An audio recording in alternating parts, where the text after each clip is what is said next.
스피노자는 내일 지구가 멸망한다 해도 나는 오늘 한 그루의 사과나무를 심겠다고 했습니다.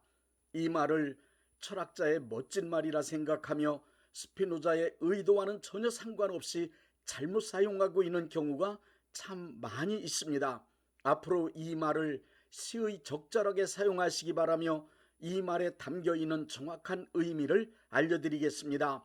스피노자가 그렇게 말할 수 있었던 것은 스피노자는 합리론적 철학자로서 기계론적 유물론을 주장하고 신봉하는 사람이었기 때문입니다. 기계론적 유물론이란 이 세상은 톱니바퀴가 맞아 돌아가듯 일정한 법칙인 로고스에 의하여 정확하게 운영되고 있는 하나의 거대한 기계와 같은 실체라고 주장하는 이론입니다.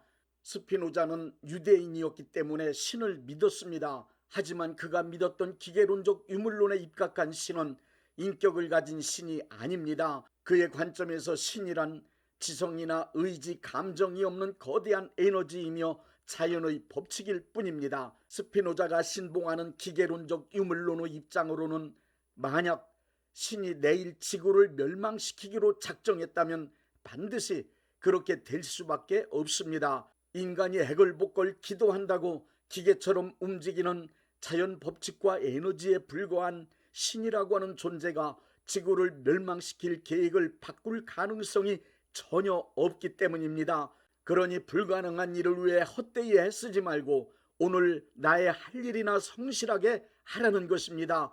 신이라고 하는 존재가 내일 지구를 멸망시키기로 결정했다면 반드시 그렇게 될 것이니 계획한 사과나무 심는 일이나 하면서 지구의 멸망을 기다리는 것이 현명하다는 말입니다. 자연 법칙을 따라 기계처럼 움직이는 우주는 인간의 믿음이나 소망과는 전혀 관계없이 운행되고 있으니 망상적 기대로 인하여 헛된 수고하지 말아라, 이 뜻입니다. 흔히 하는 말로 기도한다고 그게 될 것 같으냐, 이 말입니다. 그러나 우리가 믿는 하나님, 성경에 기록된 우리 하나님은 절대로 그런 분이 아닙니다. 열왕기하 20장의 말씀을 보십시오. 하나님은 히스기야를 죽이기로 작정하셨지만 히스기야가 살고 싶은 간절한 마음으로 살려달라는 기도를 드렸을 때 하나님은 내가 네 기도를 들었고 네 눈물을 보았다. 내가 너를 낫게 하여 15년을 더 살게 할 것이라고 말씀하셨고 실제로 그렇게 되었습니다. 예수님께서 마태복음 7장 7절부터 11절에 기도란 무엇인지 명확하게 정의해 놓으셨습니다. 구하라, 구하는 이마다 받을 것이다. 찾으라, 찾는 이는 찾아낼 것이다. 두드리는 이에게 열릴 것이다. 예수님의 말씀에 의하면 기도란 필요시 에스크, 시크, 노크, 구하고 찾고 두드리는 것입니다. 하나님은 우리가 기도하면 그 기도를 들으시고 기도에 응답해 주시며 응답하신 것들을 이루어 주시는 우리의 아버지이십니다. 마태복음 21장 22절엔 기도할 때 무엇이든지 믿고 구한 것은 다 받게 된다고 하셨습니다. 요한복음 15장 7절에는 너희가 내 안에 거하고 내 말이 너희 안에 거하면 무엇이든지 원하는 대로 구하라, 그리하면 이루리라고 말씀하셨습니다. 시편 116편 1절부터 2절엔 기도 응답을 확실하게 경험한 사람이 평생 기도하며 살기로 결단하고 있습니다.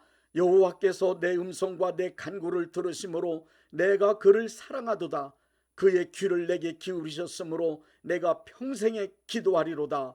크리스찬의 가장 위대한 삶의 방법, 크리스찬을 가장 위대하게 만들어줄 수 있는 수단은 기도입니다. 기도하는 크리스찬에겐 네 가지의 위대한 사건이 이루어지기 때문입니다. 첫째, 기도하는 사람은 이 땅에서 메고 풀 수 있는 권능의 사람이 됩니다. 예수님은 마태복음 16장 19절에서 베드로에게 말씀하셨습니다.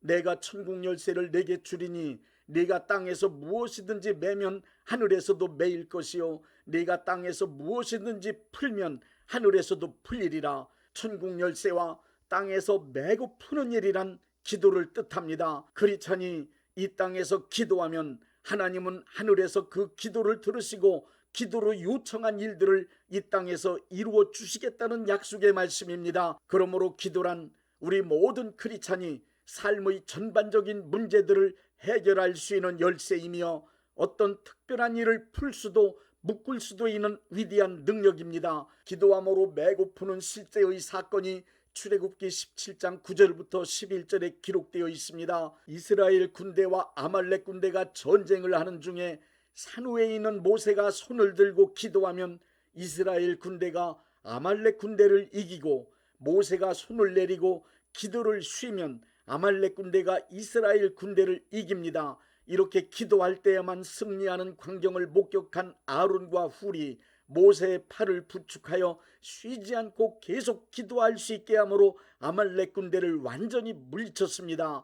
이 전쟁은 전쟁터가 아닌 산 위에 있는 모세의 들려진 손, 모세의 기도에 의하여 승패가 결정되었던 것입니다. 우리가 드리는 기도는 이 땅의 문제를 묻고 푸는 방법이며 모든 문제를 해결할 수 있는 능력이라는 사실을 굳게 믿으십시오. 둘째, 기도하는 사람은 하나님과 동역하는 사람이 됩니다. 하나님의 뜻이 이 땅에서 이루어지는 4단계가 있습니다. 첫째 단계는 하나님께서 뜻을 세우시는 단계, 둘째 단계는 하나님께서 세우신 뜻을 기도하는 사람들에게 성령의 감동으로 알게 하시는 단계, 셋째 단계는 기도를 통하여 하나님의 뜻을 알게 된 사람이 하나님의 뜻을 소리내어 기도함으로 다시 하나님께 들려드리며 이 세상에 선포하는 단계, 넷째 단계는 기도가 이루어지는 단계입니다. 이렇게 볼 때 기도는 크리스찬이 하나님의 편에 서서 제가 하나님의 뜻에 동의합니다, 하나님께서 결정하신 뜻이 이 땅에서 이루어지길 소원합니다 하고 선포하는 행위입니다. 크리스찬이 소리내어 기도하는 일은 하나님의 뜻이 이 땅에서 이루어지기 위한 아주 크고 놀라운 법칙이 담겨 있습니다. 에스겔 36장 37절을 보십시오. 이스라엘을 향하여 결정하신 하나님의 뜻은 이스라엘 인구가 양떼처럼 많아지는 것입니다. 그러나 때가 되면 저절로 이스라엘 인구가 양떼처럼 많아질 것이니 그때를 기다리라고 말씀하지 않으셨습니다. 하나님께서 결정하신 뜻이 이 세상에서 현실로 이루어지려면 이스라엘 백성들이 입으로 소리내어 인구가 양떼같이 많아지기를 구하는 기도가 필요하다고 분명하게 말씀하셨습니다.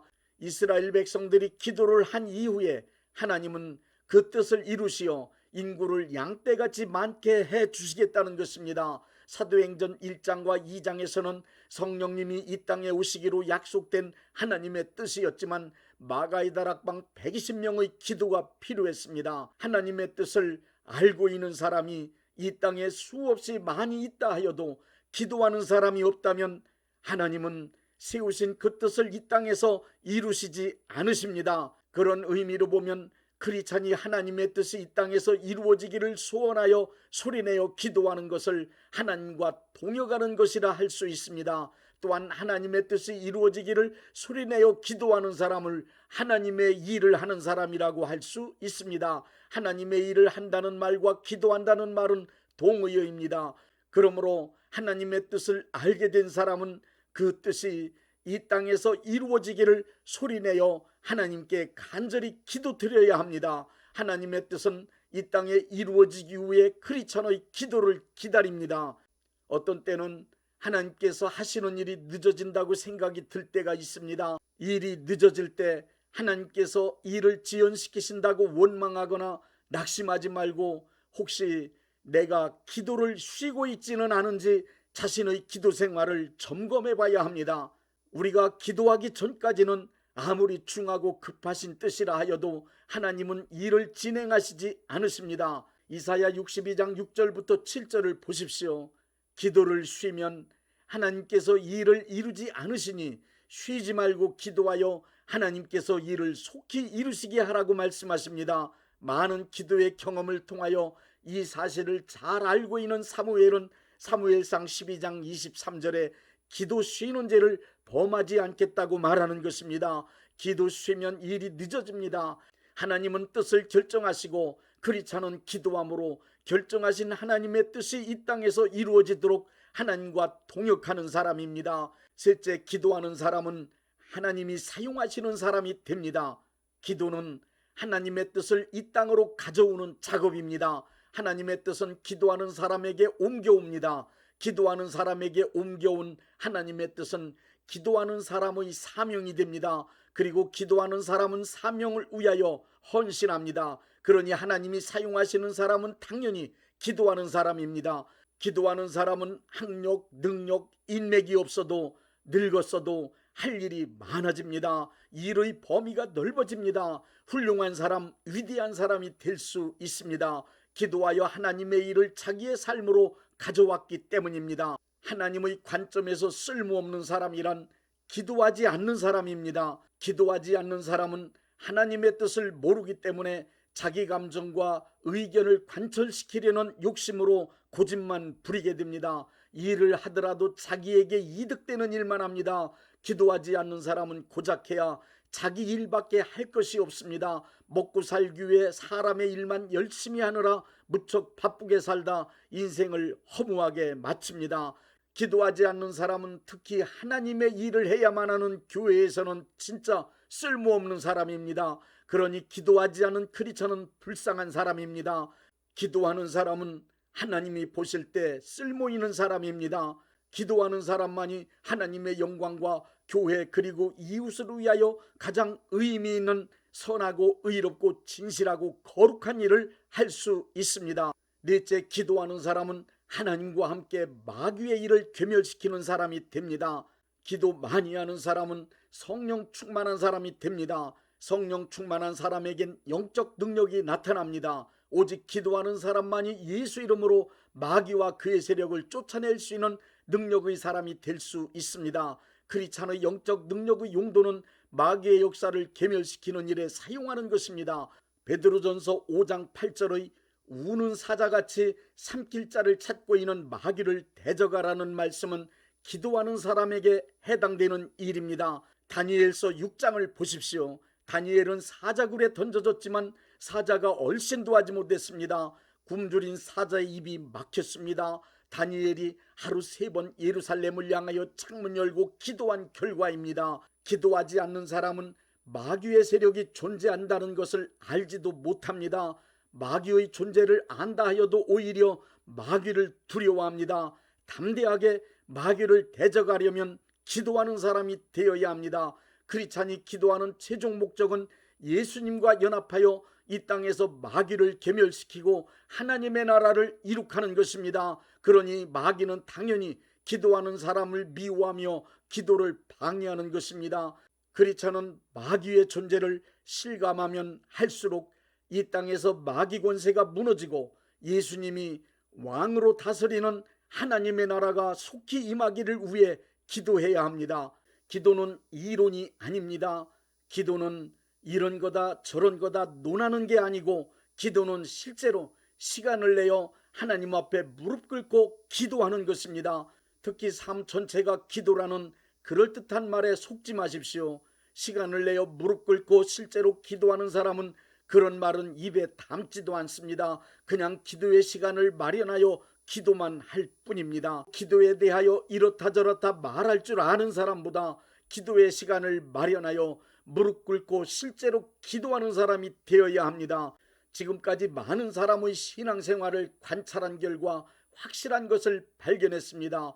그것은 기도하는 사람이 2가지의 복을 확실하게 받는 것입니다. 첫째는 기도 응답을 받는 복입니다. 둘째는 기도하는 사람은 모든 것이 잘 되는 형통의 복을 받습니다. 지켜보던 사람들이 그렇게 기도 많이 하더니 저렇게 잘 되었다고 감탄할 일들이 이루어집니다.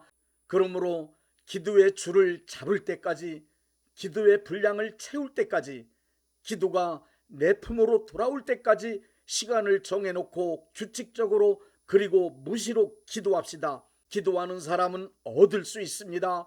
기도하는 사람은 찾을 수 있습니다. 기도하는 사람에겐 열립니다. 예레미야 33장 2절부터 3절은 우리를 향하여 기도하라고 말씀하십니다.